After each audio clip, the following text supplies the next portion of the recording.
നമ്മൾ നേരത്തെ നോക്കിക്കഴിഞ്ഞാൽ ഒരുപാട് കാര്യങ്ങൾക്കുണ്ടെങ്കിൽ രേണുസുതി ഇത് കണക്ക് കുറ്റമൊക്കെ പറഞ്ഞിട്ടുണ്ട്. ഇതിങ്ങനെ ചെയ്യാൻ പാടില്ലായിരുന്നു, എന്തിനാണ് കൊല്ലം സുധിയുടെ പേര് നശിപ്പിക്കുന്നത് എന്നുള്ള രീതിയിലൊക്കെ ഒരുപാട് കാര്യങ്ങൾ നമ്മൾ പറഞ്ഞിട്ടുണ്ടായിരുന്നു. അങ്ങനെ ഇരിക്കുന്ന സമയത്താണ് ഇപ്പോൾ ലേറ്റസ്റ്റ് ആയിട്ടുണ്ടെങ്കിൽ രേണുവിനുണ്ടെങ്കിൽ അസുഖം എന്നുള്ളൊരു കാര്യമുണ്ടെങ്കിൽ വെളിയിൽ വന്നിട്ടുണ്ടായിരുന്നു. അതിന് ശേഷം ഉണ്ടെങ്കിൽ നമ്മളിപ്പം ബാക്കിയുള്ള അവർ ചെയ്യുന്ന എന്തെങ്കിലും തെറ്റുണ്ടെങ്കിൽ തീർച്ചയായിട്ടും നമ്മൾ പറയും. എന്ന് വെച്ചിട്ടുണ്ടെങ്കിൽ അവർക്ക് ഇതുവരെ എന്തെങ്കിലും ഒരു അസുഖം വന്നാലും ഇതിനകത്തുള്ള പ്രശ്നങ്ങൾ വന്നാലും അത് കളിയാക്കുക അല്ലെങ്കിൽ അത് നന്നായെന്നുള്ള രീതിയിലൊന്നും പറയുന്ന കറക്റ്റായിട്ടുള്ളൊരു കാര്യമല്ല. ഇപ്പോൾ നോക്കിക്കഴിഞ്ഞാൽ ഒരുപാട് പേരുണ്ട് ഇത് കണക്ക് ഇൻസ്റ്റയിലായിക്കോട്ടെ അല്ലെങ്കിൽ ഇതൊക്കെ ഫേസ്ബുക്കിലുണ്ടെങ്കിൽ ഓരോരോ പോസ്റ്റ് ഇടുന്നുണ്ട് ഇത് കണക്ക് രേണു പിന്നെ ആദരാഞ്ജലികൾ അല്ലെങ്കിൽ നന്നായി ഇങ്ങനെ തന്നെ വേണം അങ്ങനെ വേണമെന്ന് പറഞ്ഞ് നല്ല രീതിയിൽ കിട്ടിയെന്ന് പറഞ്ഞ് ഒരുപാട് പേരുണ്ട് ഇതിനകത്തുള്ള പോസ്റ്റും കാര്യങ്ങളൊക്കെ ഇടുന്നുണ്ട്.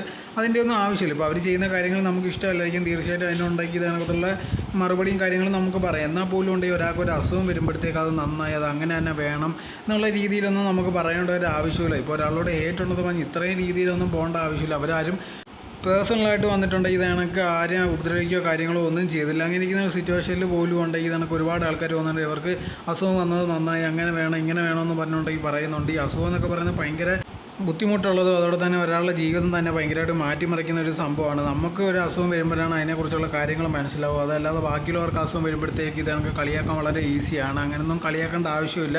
അവരങ്ങനത്തെ ഉള്ളൊരു സ്റ്റേജിലൂടെ കടന്നു പോകുമ്പോഴത്തേക്ക് അവരെ നമ്മൾ സപ്പോർട്ട് ചെയ്തില്ലെങ്കിൽ ഉപദ്രവിക്കാതിരിക്കുക, അതാണ് മെയിനായിട്ട് ചെയ്യേണ്ടത്.